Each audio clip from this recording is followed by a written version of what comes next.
Listen, I don't care about credentials.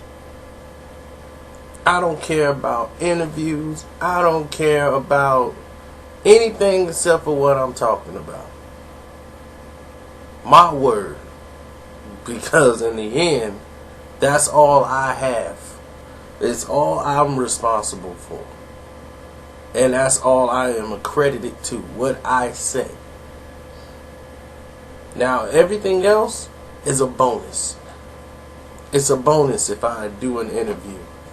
It's a bonus if we get a credential or something like that. It's a bonus or a plus. But the rest of the stuff that I care about is what I'm saying out of my own mouth. That's what I care about. And making sure that people get the right information. I don't care if you don't like what Bob Arum said. I don't care if you like what anybody else has said. If you coming on here because you late talking about some, ask Bob Arum the real questions.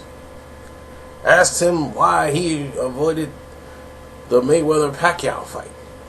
Just because you slow, don't you think that question has been asked like months ago? If you don't believe it, go to BoxingSocialist.com. We have asked all Mayweather-Pacquiao questions back then on the website. I mean, you got the internet. Use it. There's no excuse for laziness. Go back there and go to the archives. We keep it current. I'm not finna ask Bob Arum about something 6-7 months ago. I'm finna ask him about Nonito Donaire breaking down. We gonna talk about what's coming up current. Not going back to Mayweather-Pacquiao. It's not an issue. Now, let's move forward and talk about real stuff. And all y'all talking on my throat because I talked about Marquez. Yeah, I told you about Marquez. You see Nacho Beristain talking about it. Nacho Beristain saying the same thing I said. He didn't change since he get knocked out Pacquiao. Oops. What you gonna diss Nacho too? Huh? Canelo, you being harsh on Mexican fighters. There's 2 fighters. I'm being rightfully harsh on them. So I don't even know what in the world y'all talking about. Canelo Alvarez has been drinking too much of that Kool-Aid. Him and Marquez just sipping it, like going back and forth. I don't know. Marquez probably drinking that urine again. You better get off of it. And Canelo done had a gallon of whatever he drinking. All this fame and commercials. He really think he's that big. Trying to tell you, buddy, you ain't had a pay-per-view yet. He could sell out a football stadium. Yeah, the admission was $2 to get in. I'm like, let's not fool ourselves. You're getting a little bit over your head. He was seen at home on Mexican television all throughout. Yeah, because it's free. But you go to Mexico and tell them they got to pay $20-$30 to see Canelo, they'll wait to see the news. Don't let them fool you now. That boy was a pay-per-view star already. He'd already be on one. I'm just telling the truth. Yeah, I said it. And 50 Cent. I mean, 50, I understand your plight. I feel for you. But, come on, man. You looking really ridiculous. How many times are you going to keep putting Mayweather's name out there and thinking you got a shot? Talking about you willing to work. They don't care what you will. You can hold a sign saying, we'll work with you. It's not going to matter. they are not going to work with you. Golden Boy and all those, they're not going to work with you. You have nothing they want. And Al Heyman definitely ain't going to let Golden Boy work with you. If you think Al Heyman don't have pull at Golden Boy Promotions, buddy, Al Heyman run Golden Boy Promotions on the low. Yeah, I said it. Let it be known. So you can go ahead and get on the cover XXL and go ahead and continue sleeping with Vanessa and all them other people so they can do all your bidding for you. It's not going to matter, 50, when it's all said and done.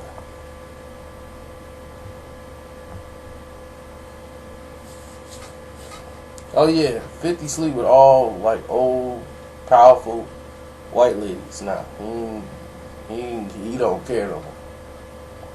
He just, if you got a position he need to get to, you old and white, he's sleeping with you.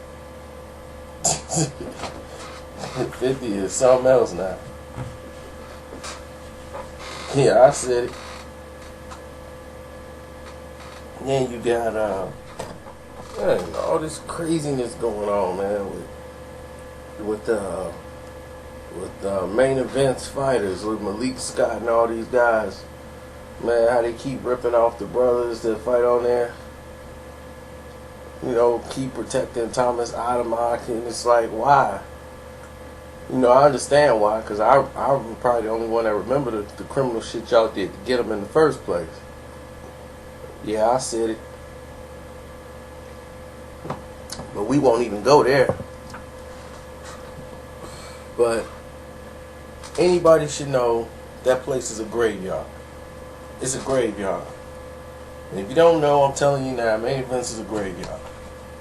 Okay? You know, I ain't trying to be sexist or nothing, but shoot, maybe they do need some more testosterone over there running stuff. You know?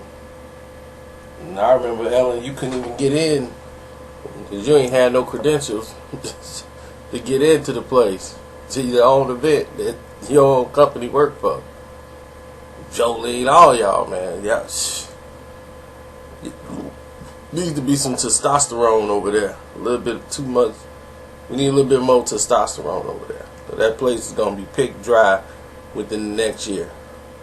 They're going to be folding the tents. It's nothing but a feeder system. Build people up, make money off of them, and feed them to somebody.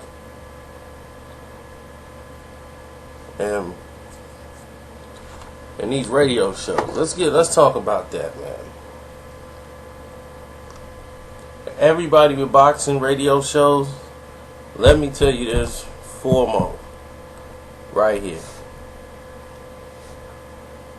You have to make sure your main intention on your boxing show when you have guests is to showcase the guests.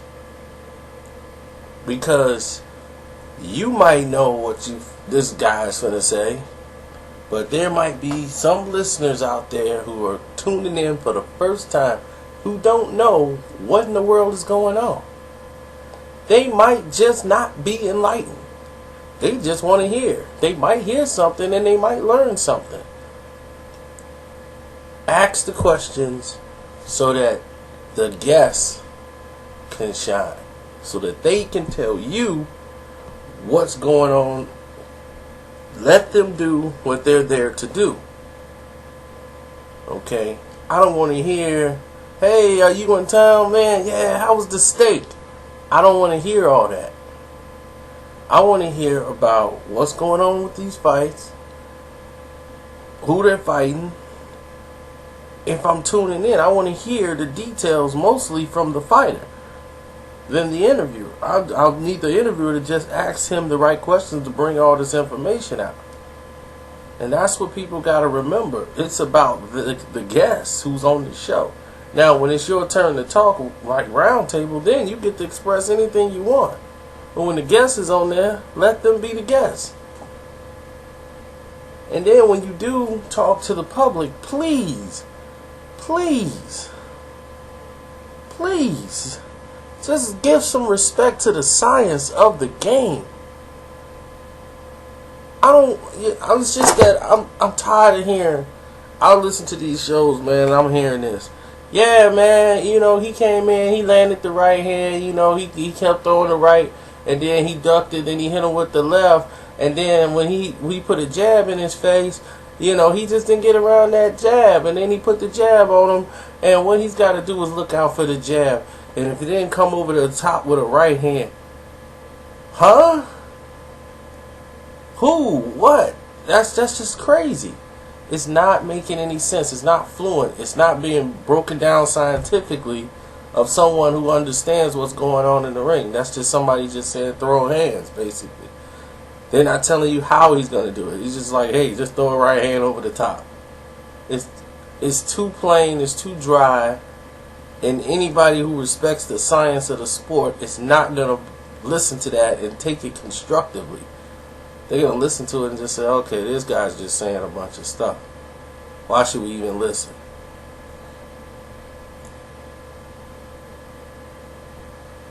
And that's all I got to say.